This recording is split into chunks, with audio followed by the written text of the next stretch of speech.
जैसे कभी माधव ने रणभूमि में पार्थ को दिव्य सत्य से अवगत कराया था, वैसे ही आज मैं तुम्हें चेताने आया हूं। जागो, इस मोह माया की गहरी नींद को त्यागो। ये मनुष्य जीवन कोई साधारण संयोग नहीं है। 84 लाख योनियों के चक्कर काटने के बाद, अनगिनत पुण्य फल के बाद तुम्हें यह अनमोल शरीर प्राप्त हुआ है। ये तुम्हारे लिए एक स्वर्णिम अवसर है। वह मार्ग है जिससे तुम जन्म और मरण के चक्र से मुक्ति पा सकते हो। हे साधक, मैं तुमसे यह सवाल पूछता हूं, तुम कब तक इन क्षणिक और नश्वर सांसारिक रिश्तों, वस्तुओं और भौतिक मोह की जंजीरों में जकड़े रहोगे? ये रिश्ते, संपत्ति, मान और प्रतिष्ठा जिन्हें तुम अपने जीवन का आधार मानते हो, क्या सच में तुम्हें वास्तविक सुख और शांति दे पाए हैं? या फिर क्या इन चीजों ने तुम्हें और अधिक उलझा दिया है, तुम्हारी आत्मा को और ज्यादा बांध लिया है और तुम्हें इस संसार के माया के जाल में फंसा दिया है? अब समय आ चुका है कि तुम इन असार वस्तुओं के मोह से मुक्ति पाओ और अपने भीतर की शांति और सत्य को पहचानो। तुम्हारा उद्देश्य इस संसार के भ्रम से परे अपनी दिव्य सत्ता को अनुभव करना है। यही तुम्हारी वास्तविक यात्रा है। तुम इन विषय वासनाओं के विषैले सर्पों को कब तक अमृत समझकर अपने हृदय से लगाए रखोगे? ये इंद्रिय भोग तुम्हें कुछ पल की मधुरता तो देते हैं, पर भीतर ही भीतर तुम्हारे आत्मिक शांति को, तुम्हारे दिव्य आनंद को निगलते जा रहे हैं। ये एक मीठा जहर है और तुम इसे बार बार छक्कर भी चेत नहीं रहे। क्या तुम्हें इस दुर्लभ मानव देह का मूल्य ज्ञात है? ये केवल रक्त, मांस और हड्डियों का पिंजरा नहीं, ये ईश्वर का एक विशिष्ट उपहार है। अन्य योनियां तो केवल भोग और प्रतिक्रिया की नियति में जकड़ी है, पर मनुष्य योनि ही एकमात्र ऐसी अवस्था है जहां तुम विवेक से युक्त हो, जहां बुद्धि तुम्हें सत्य और असत्य में भेद करने की सामर्थ्य देती है, जहां तुम तत्व को जान सकते हो, ज्ञान को आत्मसात कर सकते हो और परमात्मा का साक्षात्कार कर सकते हो। सोचो, यह देह कोई साधारण वस्तु नहीं, ये एक मंदिर है जिसे ईश्वर ने इसलिए रचा है कि तुम अपने आत्मा स्वरूप को इसमें प्रतिष्ठित करो। परंतु आज तुम इस पवित्र मंदिर में विकारों की धूल भर रहे हो। तुम उस आत्मा को भूले बैठे हो जो तुम्हारे भीतर ही परमेश्वर का प्रतिबिंब है। समय बिना रुके बह रहा है, तीव्र गति से, निरंतर। तुम्हारी श्वासें गिनती की हैं और हर बीतता हुआ क्षण तुम्हें मृत्यु के समीप ले जा रहा है। फिर भी तुम मोह, भोग और तुच्छ इच्छाओं में उलझे हुए हो, मानो तुम्हारे पास अनंत काल हो। उठो हे साधक, अब और विलंब मत करो।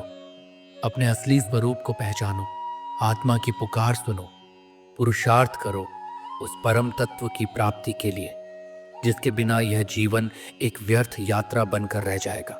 सच्चा जीवन वही है जो आत्मस्मरण में बीते, और सच्ची सफलता वही है जो तुम्हें ईश्वर से एकाकार कर दे।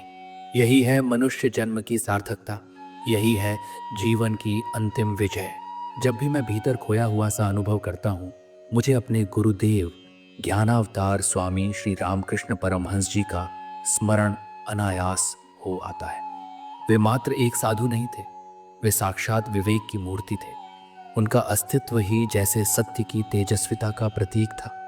वे किसी मोह, भ्रम या आत्मछल को छिपने का अवसर नहीं देते थे। उनकी दृष्टि आर पार देख लेती थी और उनका वचन यथार्थ की तलवार की भांति मोह के पर्दे को चीर देता था।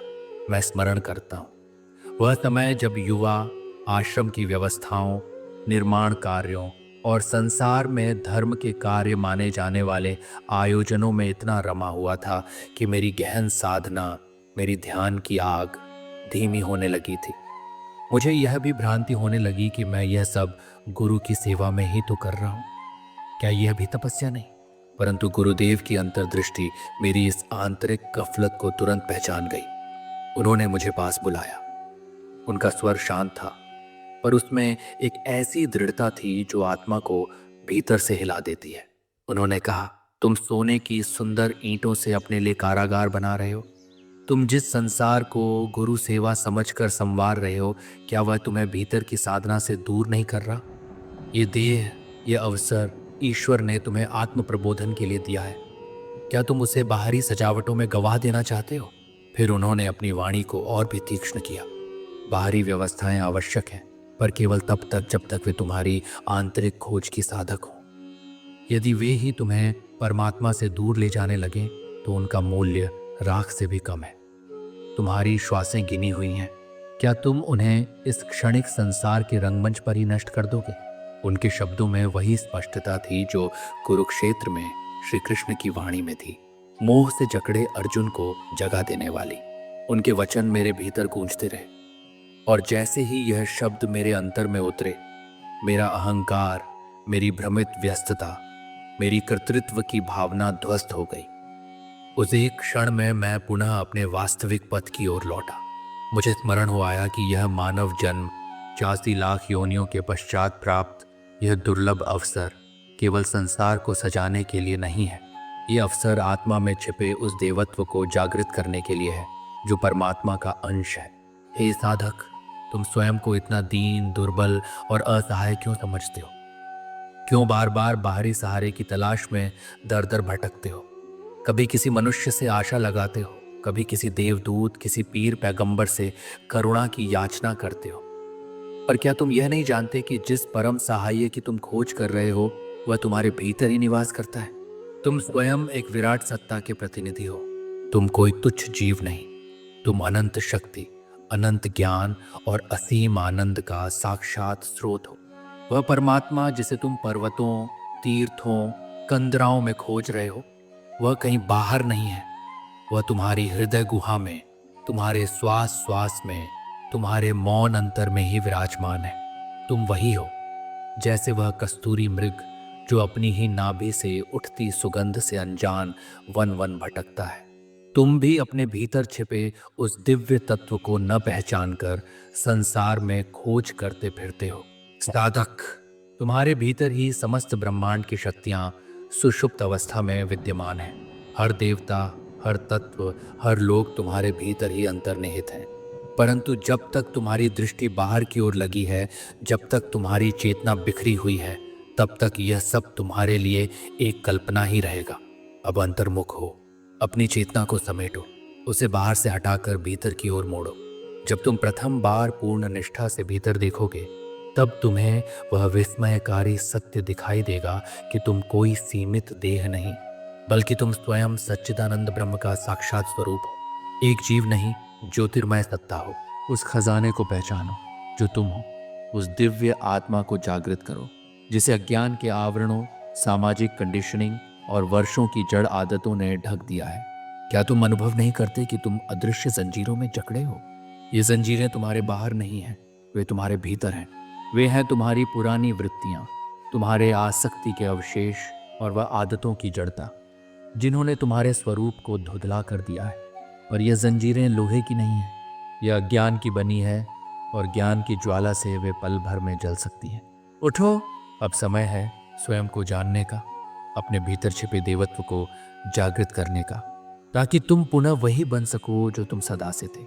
स्वयं ब्रह्म, स्वयं प्रकाश, स्वयं प्रेम। हे साधक, क्या तुम जानते हो कि जिन बंधनों से तुम त्रस्त हो वे किसी और ने नहीं, तुमने स्वयं ही रचे हैं। ये जाल, ये बेड़ियां किसी बाहरी शत्रु की नहीं, तुम्हारे अपने ही मन की रचना है। तुम्हारे भीतर गहराई तक जमे हुए संस्कारों, पुरानी आदतों और आसक्ति जनित विचारों के धागों से बुना यह माया जाल अब तुम्हारे ही चारों ओर दीवार बन चुका है। तुम बार बार क्रोध के दास बन जाते हो, भय के सामने नतमस्तक हो जाते हो और इंद्रियों के पीछे भागते भागते थक भी जाते हो, पर फिर भी रुक नहीं पाते। ये कैसा बंधन है? यह कोई बाहरी श्रृंखला नहीं है, ये तो तुम्हारे भीतर जन्मे विचारों, अवचेतन आदतों और अनजाने स्वीकृत सीमाओं का परिणाम है। परंतु आज मैं तुम्हें यह स्मरण दिलाने आया हूं कि ये जो बेड़ियां हैं, ये लोहे की नहीं, रुई की बनी हुई हैं। ये उतनी ही दुर्बल हैं जितनी तुम्हारी अज्ञानता उन्हें बल देती है। तुम्हारे भीतर वह शक्ति है, वह आत्मबल, वे संकल्प शक्ति जो इन बंधनों को क्षण भर में तोड़ सकती है। यदि तुम भीतर से जागो, तुम कोई कमजोर, विवश, आदतों से पराजित जीव नहीं हो। तुम उस प्रकाशमान आत्मा के अंश हो जो स्वयं ब्रह्म का प्रतिबिंब है। तुम्हारे भीतर एक सुप्त ज्वालामुखी की तरह आत्मबल विद्यमान है जिसे केवल जागृत करने की आवश्यकता है। आज ही एक संकल्प लो कि अब तुम क्रोध के नहीं, इंद्रियों के नहीं, संस्कारों और आदतों के नहीं, बल्कि स्वयं के स्वामी बनोगे। आज अपने भीतर यह घोष करो, मैं अपने भीतर के दासत्व को पहचान कर उसे जलाकर राख करता हूँ। मैं अब अपने मन का सेवक नहीं, उसका स्वामी हूँ। मैं अपनी चेतना को मुक्त कर अपने सत्य स्वरूप, आत्म स्वरूप में प्रतिष्ठित होता हूँ। यही है आत्मबल का जागरण, यही है स्वतंत्रता का वास्तविक क्षण। मुझे आज भी वह क्षण स्मरण है जब मेरे भीतर एक अदृश्य भय ने जड़ें जमा ली थी। जन समूह के सम्मुख बोलने का भय। मन ज्ञान साझा करना चाहता था, आत्मा अनुभवों को प्रवाहित करना चाहती थी, पर मंच पर जाते ही जैसे भीतर कोई श्रृंखला कस जाती, वाणी रुक जाती, हाथ पैर कांपने लगते। ये कोई साधारण घबराहट नहीं थी, ये मेरे मन की एक पुरानी आदत, एक अनजानी परछाई, एक अव्यक्त बंधन था जो वर्षों से मेरे भीतर जमा था, बिना मेरी अनुमति के मेरी शक्ति को संकुचित कर रहा था। मैंने यह द्वंद्व अपने गुरुदेव, उन्होंने मुझे एक निश्चिंत मुस्कान से देखा। उनकी आंखों में वही गहराई थी जो मुझे बार बार अपने सत्य स्वरूप की याद दिला देती थी। उन्होंने कहा, तुम स्वयं को यह छोटा सा शरीर, यह संकुचित मन क्यों मान बैठे हो? क्या तुम भूल गए कि तुम वह अनंत आत्मा हो जो न तो समय से बंधी है, न ही भय से? भय तो केवल एक विचार है, मन की एक जड़ परछाई जो तब तक जीवित रहती है जब तक तुम उसे देख नहीं लेते। मैं उनके शब्दों की गहराई में डूबा ही था कि उन्होंने तुरंत कहा, कल एक विशाल सभा में जाओ और बोलो, बिना किसी तैयारी के। मेरा अंतर्मन एक क्षण के लिए हिल गया, भय की लहरें भीतर दौड़ गईं, परंतु उस क्षण गुरु के आदेश से भी अधिक उनका मुझ पर अटूट विश्वास मेरे भीतर की सुप्त शक्ति को जैसे झकझोर कर जगा गया।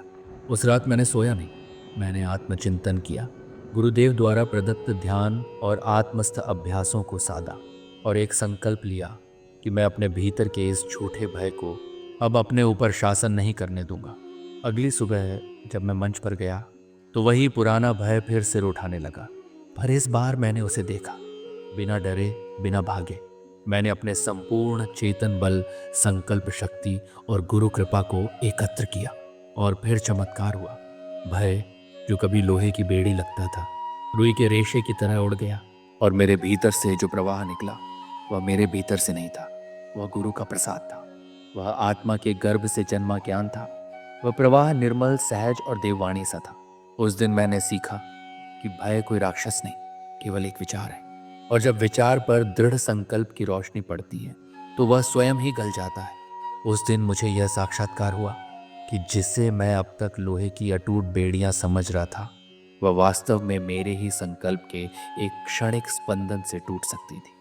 वह भय जो वर्षों से मेरे विचारों में जड़ें जमाए बैठा था, वह आदतें जो आत्मा को लघुता का बोध कराती थी, वह नकारात्मक संस्कार जो चेतना को मलिन करते थे, वे सब उसी क्षण निर्बल सिद्ध हुए जब भीतर से उठी वह सिंह समान संकल्प की गर्जना। हे साधक, तुम्हारे भीतर भी वह दृढ़ आत्मशक्ति निहित है जो प्रतीक्षा कर रही है केवल तुम्हारे आह्वान की। उठो और आज ही संकल्प का शंखनाद करो कि अब तुम अपनी ही सीमाओं को तोड़ अपने शुद्ध, मुक्त, दिव्य आत्म स्वरूप में प्रतिष्ठित होगे। क्योंकि परमात्मा की प्राप्ति का मार्ग जटिल नहीं है, वह अत्यंत सरल, सीधा और सहज है। पर उस मार्ग पर चलने के लिए दो शक्तिशाली पहियों की आवश्यकता है। पहला, तुम्हारे हृदय की सच्ची लगन, एक प्राणों से भी प्रबल व्याकुलता। जैसे प्यासा व्यक्ति जल के बिना एक क्षण भी न रह सके, जैसे कोई भटका हुआ यात्री धूप से तपे रेगिस्तान में छांव की एक झलक को तरसे, वैसी ही तीव्र तृष्णा जब तुम्हारे हृदय में परमात्मा के लिए जागेगी, तभी तुम इस मार्ग पर वास्तविक गति से अग्रसर हो सकोगे। ये राह सिर्फ पुस्तकों, भाषणों या सतही रुचि से नहीं चलती। ये तो तब खुलती है जब भीतर वह अविराम पुकार जागती है जो तुम्हें चैन से न बैठने दे। जब दिन रात तुम्हारा अंतःकरण केवल एक ही पुकार करे, हे प्रभु, मैं तुम्हारे बिना अधूरा हूँ। दूसरा पहिया, गुरु की कृपा। सद्गुरु वह दीपस्तंभ है जो इस अंधकारमय संसार में परम पथ को प्रकाशित करते हैं। वे वह सतत दिशा देने वाली शक्ति हैं जो तुम्हारे भ्रम को काटती है, तुम्हारे भटकाव को शांत करती है और तुम्हारे भीतर उस आत्मदीप को प्रज्वलित करती है जो स्वयं तुम्हारा ही अनुभव गम्य ब्रह्म रूप है। गुरु बिना यह पथ वैसा ही है जैसे बिना चंद्रमा की रात रास्ता है पर दिखाई नहीं देता। अतः हे साधक, जब तुम्हारे भीतर सच्ची प्यास हो और तुम्हारे जीवन में गुरु का दीपक हो, तब न तो कोई भय शेष रहता है, न कोई बंधन, न कोई भ्रम। तब तुम उस आत्मा के दर्शन करने लगते हो जो स्वयं में पूर्ण है, शांत है और सच्चिदानंद स्वरूप है। गुरु की कृपा हमारे जीवन की सबसे बड़ी ताकत होती है। वह हमारी गलतियों को सुधारते हैं, हमें सही मार्ग दिखाते हैं और अपनी आंतरिक शक्ति से हमारी आध्यात्मिक यात्रा को आगे बढ़ाते हैं। लेकिन याद रखो, गुरु कृपा केवल उसी के ऊपर बरसती है जो सच्चे मन से, श्रद्धा और प्यास के साथ उन्हें पुकारता है। जब शिष्य के मन में ईश्वर को पाने की तीव्र लगन होती है, तब गुरु की कृपा अपने आप आकर्षित होती है। वह कृपा किसी सौदे की तरह नहीं मिलती, वह तो एक प्रेम और समर्पण का परिणाम है। पर केवल गुरु की कृपा पर निर्भर रहकर स्वयं कुछ न करना भी गलत है। हमें भी अपना पुरुषार्थ करना होता है, अपने भीतर की चढ़ताओं से लड़ना होता है। जब हमारी सच्ची प्यास और गुरु की कृपा एक साथ आती है, तभी आत्म साक्षात्कार का मार्ग खुलता है। अब सोचो, क्या तुमने कभी देखा है प्यासे हिरण को रेगिस्तान में दौड़ते हुए? उसे लगता है कि दूर पानी है, वह दौड़ता है, जी जान लगाकर भागता है, पर जब पास पहुंचता है तो पता चलता है कि वह तो सिर्फ मृग तृष्णा थी, पानी नहीं, बस उसका भ्रम। ऐसे ही हम सब भी दौड़ रहे हैं, धन, पद, प्रतिष्ठा और सुखों की ओर। सोचते हैं कि वहां पहुंचकर हमें शांति मिल जाएगी, सच्चा सुख मिलेगा। और क्या सच में मिला है? नहीं, जो भी मिलता है वो थोड़ी देर का होता है। जैसे बिजली की चमक एक पल में आई और दूसरे पल गायब, और फिर मन नई इच्छाएं खड़ी कर देता है। एक इच्छा पूरी होती है तो दूसरी तुरंत सामने खड़ी हो जाती है। तो समझो साधक, सच्चा सुख बाहर नहीं, भीतर है। गुरु की कृपा और अपनी प्यास को साथ लेकर जब तुम भीतर की ओर यात्रा करोगे, तभी तुम्हें मिलेगा वह शांति का सरोवर जो न तो सूखता है और न ही मृग तृष्णा बनकर धोखा देता है। बाहरी दुनिया में स्थायी सुख की खोज एक मृग तृष्णा है, क्योंकि यह संसार स्वयं ही परिवर्तनशील है। यहाँ कुछ भी टिकाऊ नहीं है। जिस वस्तु, व्यक्ति या परिस्थिति से तुम सुख की आशा करते हो, वे सभी समय के अधीन हैं, क्षणभंगुर, नाशवान। पर सच्चा सुख, शांति और आनंद कहीं बाहर नहीं, वह तुम्हारे भीतर है। यह आनंद तुम्हारे आत्मस्वरूप का सहज स्वभाव है। यह किसी वस्तु या व्यक्ति पर निर्भर नहीं करता। यह कभी न समाप्त होने वाला स्रोत है जो सदा से तुम्हारे हृदय में बह रहा है, शांत, गहरा और निर्मल। उसे पाने के लिए तुम्हें बाहर भागने की आवश्यकता नहीं है। तुम्हें बस रुकना है, ठहरना है और अपनी दृष्टि को बाहर से मोड़कर भीतर की ओर लगाना है। अब समय आ गया है कि तुम इस थकाऊ बाहरी दौड़ को विराम दो। अब और नहीं, अब तुम्हें उस अमूल्य ऊर्जा और समय को बाहरी वस्तुओं में नहीं, अपने भीतर छिपे उस दिव्य झरने को खोजने में लगाना होगा। तुम जो दुख, भय और अशांति का अनुभव करते हो, उसका कारण बाहर नहीं, तुम्हारे भीतर है, और उसका मूल है अज्ञान। यह अज्ञान एक गहरे अंधकार की तरह है जिसने तुम्हारी दिव्यता को ढक रखा है, तुम्हारे सत्य स्वरूप को ओझल कर दिया है। लेकिन याद रखो, अंधकार कितना भी गहरा क्यों ना हो, एक छोटी सी लौ उसे मिटा सकती है, और वह लौ है जागृति की, ध्यान की, आत्मस्मरण की। अब निर्णय तुम्हारे हाथ में है। क्या तुम अब भी इस बदलती दुनिया में स्थायी सुख ढूंढते रहोगे, या अब अपने भीतर उतरकर उस शाश्वत आनंद से एक हो जाओगे जो तुम्हारा स्वाभाविक अधिकार है? यह अज्ञान ही तुम्हारे सारे दुखों की जड़ है। इसी अज्ञान के कारण तुम स्वयं को केवल यह सीमित शरीर, ये चंचल मन और ये नन्हा सा अहंकार मान बैठे हो, जबकि सच्चाई ये है कि तुम एक अनंत, अविनाशी, परम प्रकाशमय आत्मा हो। परंतु जब तक यह अज्ञान बना रहता है, तब तक तुम्हें यही संसार ही सब कुछ लगता है। तुम वस्तुओं के पीछे दौड़ते हो, लोगों से बनते हो, सुख की आशा करते हो, और जब वह आशा टूटती है तो दुख, भ्रम और असंतोष में डूब जाते हो। ये वही स्थिति है जैसे रात के अंधेरे में एक रस्सी को सांप समझ लिया जाए। डर उत्पन्न होता है, घबराहट होती है, पर सच्चाई कुछ और ही होती है। वैसे ही यह संसार, यह दुख, यह भय सब अज्ञान के कारण है। और जैसे ही सूर्य उगता है, रात का सारा अंधकार एक क्षण में विलीन हो जाता है। उसी प्रकार जब आत्मज्ञान का सूर्य भीतर उदित होता है, तो अज्ञान का सारा अंधकार स्वाहा हो जाता है। यह आत्मज्ञान ही वह दिव्य प्रकाश है जो तुम्हें दिखाता है कि तुम शरीर नहीं हो, तुम मन नहीं हो, तुम सच्चिदानंद स्वरूप आत्मा हो, तुम परमात्मा के अभिन्न अंश हो, उसी की दिव्यता, उसी की चेतना। यही ज्ञान तुम्हें भय से मुक्त करता है, दुख से उबारता है, और जन्म मरण के इस चक्र से बाहर निकालकर तुम्हें शाश्वत शांति की ओर ले जाता है। अब समय आ गया है, उठो, जागो और आत्मज्ञान की ओर पहला कदम बढ़ाओ। क्योंकि जब तुम्हें अपना वास्तविक स्वरूप ज्ञात हो जाएगा, तब तुम्हें न कोई डर सताएगा, न कोई दुख बांध पाएगा। इसलिए हे वीर साधक, अब और विलंब न करो।